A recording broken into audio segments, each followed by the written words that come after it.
தமிழக அரசியல் களத்தில் சர்ச்சைகளின் நாயகன் என்று சொன்னால் அது நாம் தமிழர் கட்சியின் தலைமை ஒருங்கிணைப்பாளர் சீமான் என்பதே அரசியல் விமர்சகர்களின் கருத்தாக இருந்து வருகிறது. வாரம் ஒரு டாப்பிக்கை கொடுத்து ஆக்டிவாகவே இருந்து வருவதோடு அது பேக்ஃபயர் ஆனாலும் அசால்ட்டாக தூக்கி போட்டு தேர்தலில் களமிறங்கி ஒரு பக்கா அரசியல்வாதியாக சீமான் இருந்து வருகிறார். இத்தகைய சூழலில் சீமானையே ஆட்டம் காண வைத்தது என்றால் அது விஜயின் அரசியல் வருகை. அதுவரை விஜயலட்சுமி மற்றும் வீரலட்சுமி பஞ்சாயத்தை டீல் செய்து கொண்டிருந்த சீமானுக்கு விஜயின் அரசியல் வருகை பெரும் தலைவலியாக மாறிப்போனது. குறிப்பாக தமிழக வெற்றி கழகத்தின் மாநாட்டில் விஜய் பேசியது சீமானை அப்செட் ஆக்கியதாகவும், அந்த அப்செட்டில் என்ன பேசுவது என்று தெரியாமல் லாரி மோதித்தான் சாவ என்று சாபமெல்லாம் விட்டார் என்றும் கூறப்படுகிறது.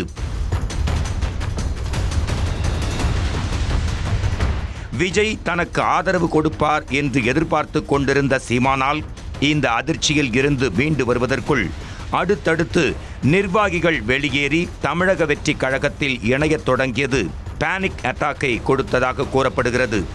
தம்பிகள் வெளியேறுவதை தடுக்கவும், கட்சியை ஆக்டிவாக வைக்கவும் ரஜினியுடன் சந்திப்பு, சங்கி என்ற சொல்லுக்கு புது விளக்கம், பெரியார் குறித்து அவதூறு கருத்து என பல்வேறு வேலைகளில் சீமான் இறங்கினார் என்றும், ஆனால் கட்சியிலிருந்து தம்பிகள் வெளியேறுவதை அவரால் தடுக்கவே முடியவில்லை என்றும் அரசியல் வட்டாரங்கள் கூறுகின்றன. ஏற்கனவே கட்சியில் இருந்து வெளியேறியவர்கள் தமிழக ஒருங்கிணைப்பு இயக்கம் என்ற அமைப்பை வெற்றிக்குமரன் தலைமையில் நடத்தி வருவதாக கூறப்படும் நிலையில் கட்சி நிர்வாகிகளின் குறைகளை கேட்டு அனுசரித்து செல்லவில்லை என்றால் அதிருப்தியில் வெளியேறுபவர்கள் அதிகரித்து கட்சியே காலியாக வாய்ப்பிருப்பதாகவே ராவணன்குடில் வட்டாரங்கள் தெரிவிக்கின்றன. இது குறித்து விவரம் அறிந்த நாம் தமிழர் கட்சி நிர்வாகிகளிடம் பேசினோம். அவர்களோ சீமானுக்கு வெற்றி என்பது முக்கியமில்லை, சில கட்சிகளிடம் பின்வாசல் வழியாக சென்று கைகுலுக்கிவிட்டு பெட்டியை வாங்கி கொண்டு சென்று கொண்டிருப்பார். தேர்தல்களில் முகம் தெரியாதவர்களை வேட்பாளர்களாக அறிவிக்க வேண்டிய அவசியம் என்ன? எனவேதான் அவர் சிலருக்கு மறைமுக ஆதரவு கொடுக்கிறாரோ என்று கட்சியினர் விலகிக் கொண்டே இருக்கின்றனர் என்று கூறுகின்றனர். இதற்கிடையில் ஆரம்ப காலத்திலிருந்தே சீமானுடன் பயணித்து வரும் நாம் தமிழர் கட்சியின் மாநில ஒருங்கிணைப்பாளர் ஜெகதீசன் பாண்டியன் பெரியார் தொடர்பான சீமானின் கருத்துகளுக்கு எதிராக அறிக்கை வெளியிட்டிருந்தார். அந்த அறிக்கையில் திராவிடத்தையும் பெரியாரையும் ஒழிப்பதுதான் தனது நோக்கம் என்று அண்ணன் சீமான் பேசியிருப்பது இந்துத்துவா சக்திகளின் வளர்ச்சிக்கு உதவுமே ஒழிய தமிழ் தேசிய வளர்ச்சிக்கு உதவாது, அண்ணன் பேசியிருப்பது கட்சியின் ஒட்டுமொத்த கருத்தல்ல என்று ஜெகதீசன் குறிப்பிட்டிருந்தார். இது தொடர்பாக நாம் தமிழர் கட்சியின் செய்தி தொடர்பாளர் பாக்கியராஜனிடம் பேசினோம். அவரவர் பகுதியில் கட்சி பொறுப்புகளில் தங்களுக்கு பிடிக்காதவர்கள் வருகிறார்கள் என்ற கோபத்தில் விலக நினைக்கும் சிலர் பெரியார் விஷயத்தை சொல்லி வெளியேறுகிறார்கள். ஜெகதீசன் சொன்னது அவரது தனிப்பட்ட கருத்து.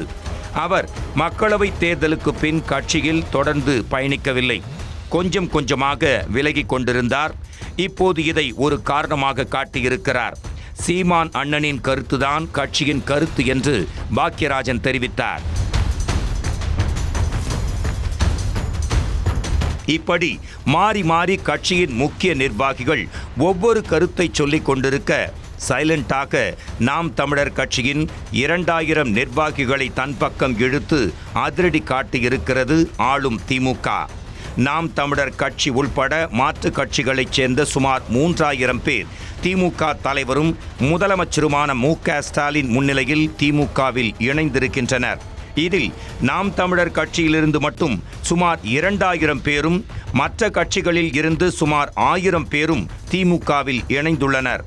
குறிப்பாக நாம் தமிழர் கட்சியின் 8 மாவட்ட செயலாளர்கள் 2021, 2024 தேர்தல்களில் வேட்பாளராக போட்டியிட்டவர்கள் என ஒரு சில முக்கிய நிர்வாகிகளும் நாம் தமிழர் கட்சியிலிருந்து விலகி திமுகவில் இணைந்துள்ளதால் சீமான் ஷாக்காகி இருப்பதாக கூறப்படுகிறது.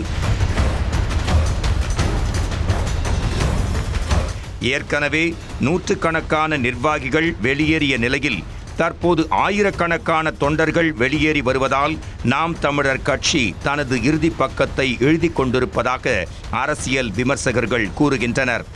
எனவே நிர்வாகிகளின் வெளியேற்றத்தை தடுக்க சீமான் எடுக்கப் போகும் முடிவு என்ன என்பது குறித்து பொறுத்திருந்துதான் நாம் பார்க்க வேண்டும்.